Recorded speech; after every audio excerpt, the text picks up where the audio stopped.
Good evening. എല്ലാവർക്കും ഒരു സന്തോഷ വാർത്ത. നാളെ സത്യപ്രതിജ്ഞ ചെയ്യുന്ന 21 മന്ത്രിമാരുടെ ലിസ്റ്റ് വി ഡി സതീശൻ ഗവർണർക്ക് സമർപ്പിച്ചിരിക്കുന്നു. കോൺഗ്രസിന്റെ 12 മന്ത്രിമാരാണ് നാളെ സത്യപ്രതിജ്ഞ ചെയ്യുക. അതിൽ ഒന്നാമത് വി ഡി സതീശൻ മുഖ്യമന്ത്രി, അതുകൂടാതെ ധനം, പൊതുഭരണം എന്നീ വകുപ്പുകൾ കൈകാര്യം ചെയ്യും.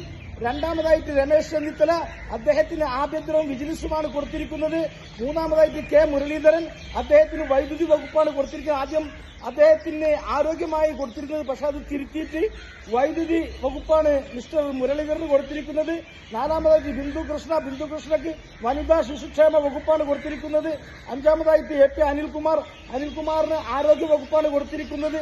ഏഴാമതായി PC വിഷ്ണുനാഥ്, അദ്ദേഹത്തിന് ടൂറിസ്റ്റും അതേപോലെ സാംസ്കാരികം 2 വകുപ്പുകളാണ് കൊടുത്തിരിക്കുന്നത്. ഏഴാമത്തെ ലിജുവിന് എക്സസൈസ്, അതേപോലെ സഹകരണം എന്നീ വകുപ്പുകളാണ് കൊടുത്തിരിക്കുന്നത്. എട്ടാമതായി ടി സിദ്ദിഖിന്റെ വകുപ്പ് വനം വകുപ്പാണ്. ഒമ്പതാമായിട്ട് മോൻസി ജോസഫ്, അദ്ദേഹത്തിന്റെ വകുപ്പ് പ്രഖ്യാപിച്ചിട്ടില്ല. പത്താമതായിട്ട് സണ്ണി ജോസഫ്, അദ്ദേഹത്തിന് റവന്യൂ വകുപ്പാണ് കൊടുത്തിരിക്കുന്നത്. സണ്ണി ജോസഫിന് കൊടുത്ത വകുപ്പ് റവന്യൂ വകുപ്പാണ് കൊടുത്തിരിക്കുന്നത്. അതേപോലെ പുതുമുഖങ്ങളെ 2 ഒന്ന്